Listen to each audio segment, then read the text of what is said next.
Hey guys, what's up? Scotch Duck here once again. Okay, collection update time. Now, funnily enough, I actually recorded a collection update like, I don't know, a week and a half ago or something, and I totally just forgot to upload it. You know, it's just been sitting on the hard drive for a while, and since then, I bought some more games.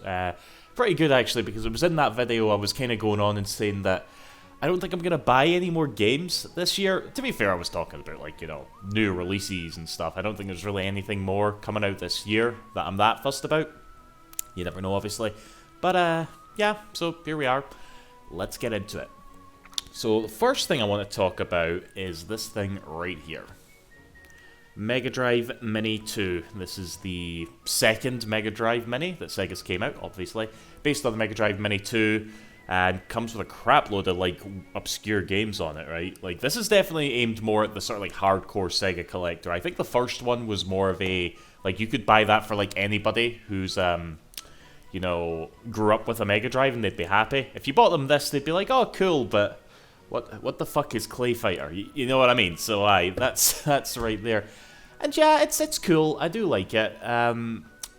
It is disappointing, because the thing that was supposed to be like the wow factor for this was that it also has Mega CD games on it.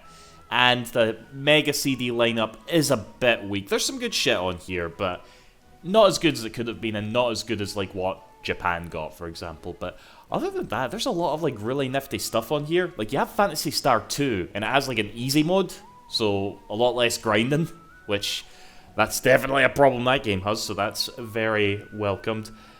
Space Harrier 2 literally got remade to 60 was it 60 or 30? It's a lot smoother, because Space Harrier 2 on the regular Mega Drive is quite a rough game. But, man, it's a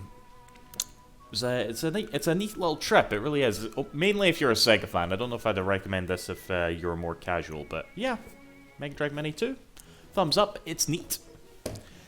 Okay, next up, let's see, what order do we do this in? Let's do the new games first, sod it. No, let's do the older shit games first, sod it. So, right, I had a friend round. It was his first time visiting me. I showed him my game room, you know, he was all like, oh, this is amazing, you know, that's the reaction that gets my dopamine going. And he sort of like asks me, have you got Resident Evil 4 for the GameCube? And I'm like, No, I don't. No, I have Resident Evil 4 for a bunch of other stuff. He's like, oh man, I played it on the GameCube. Would have liked to have played that. And I got so offended, I ran right onto eBay and looked, okay? And it turns out the GameCube version of Resident Evil 4 is not that expensive. I thought it was going to be like one of those stupid rare GameCube games, but it wasn't.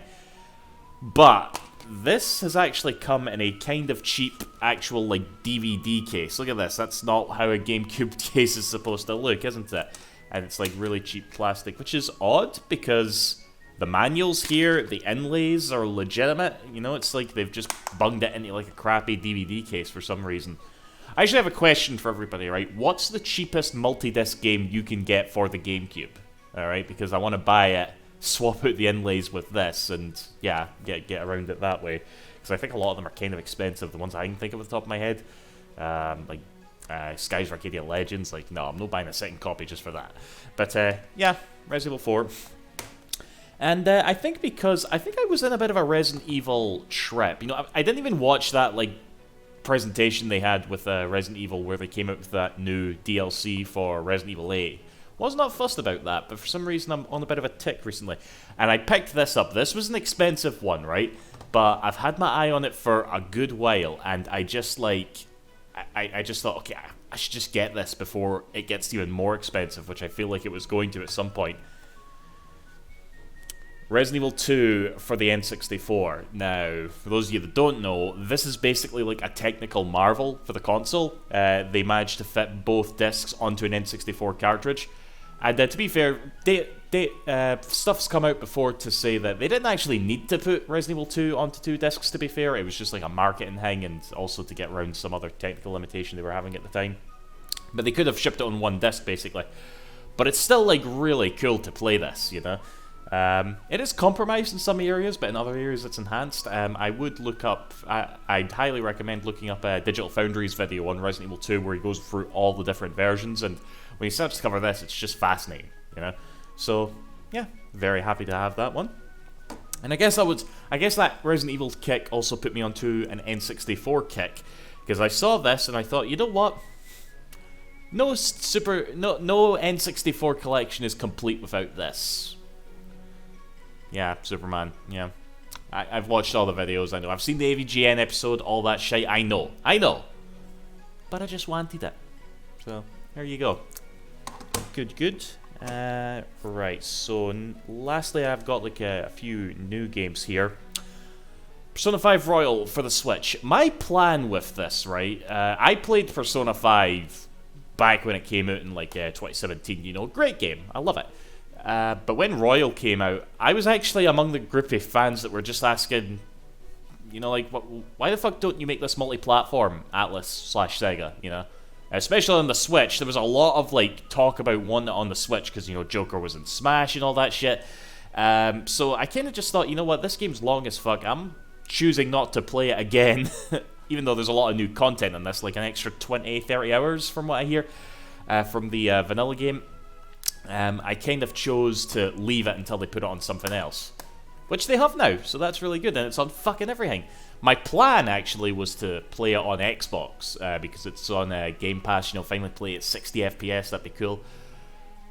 But then, I don't know what happened, I got, like, really excited about playing the game on the Switch. I don't know if it's because of all the buzz about the game being on that console for all these years, or I just like the idea of playing it portably, but I just thought, fuck it, and just grabbed it for the Switch, you know?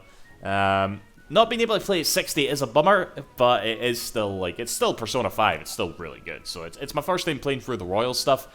I'm still not too far in, I haven't went back to it for a while, actually. I need to get back to it, because I don't want to, like, drop the playthrough, because there's a lot of stuff I was been dying to see for years with this, but here we go, Persona 5 Royal, good shit. Next up I got Bayonetta 3. Good game. Probably the weakest Bayonetta, in my opinion, you know. If Bayonetta 1 is a 10, Bayonetta 2 is like a 9.8. I always felt like Bayonetta 2 was just a little bit worse than Bayonetta 1, but still fantastic. This is probably like an 8.9 or something, you know. It really hates the fact that it's on the Switch. That's where a lot of my problems come from. It just does not run.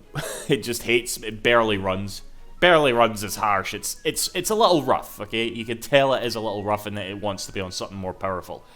And I also wasn't the biggest fan of the monster summoning system.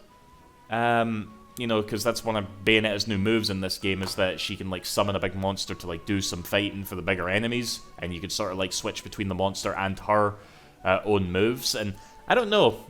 It kind of just boiled down to, I was in a fight, I was getting my arse kicked, and I'm like, oh, I can summon a monster, and I summoned the monster.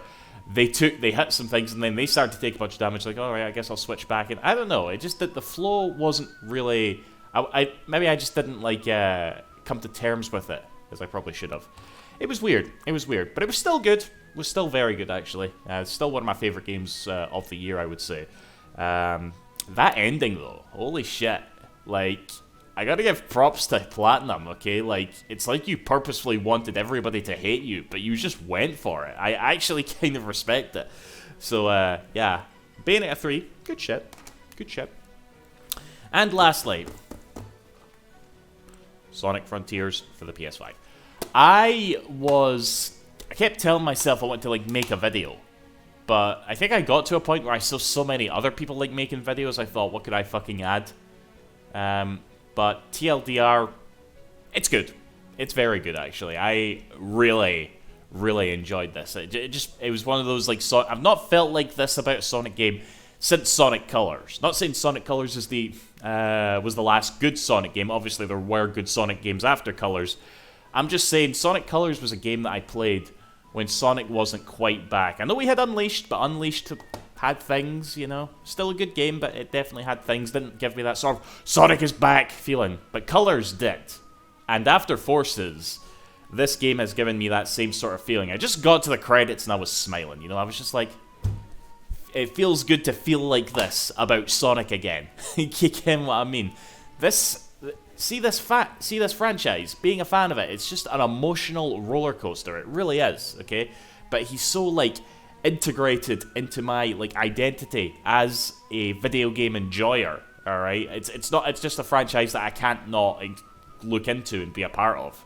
No matter how much I moan about it, and I do a lot of moaning, I'm just always going to be there picking up the games, and yeah. Sonic Frontiers. Good game. Good game. I don't know, maybe I will do a video. We'll see. Highly doubtful, but again, I did enjoy it. Probably not as good as Generations. Probably on par with Colors, I would say. I don't know. I think I have a tier list on this channel with where I got drunk and went over all like my Sonic games. I think it's largely the same. I had like S, A, B, C, D, and fuck off as tiers. I'd probably put this in A. I don't think it's good enough to be an S, but there's enough greatness in here for it to be an A. So there's my verdict. Alright, so hopefully I upload this one now.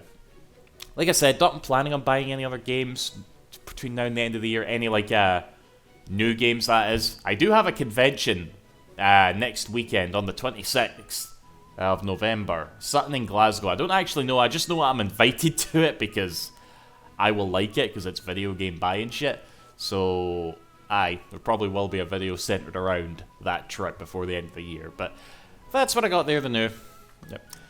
Okay, so, yeah. See you after, guys. Thanks for watching. Bye-bye.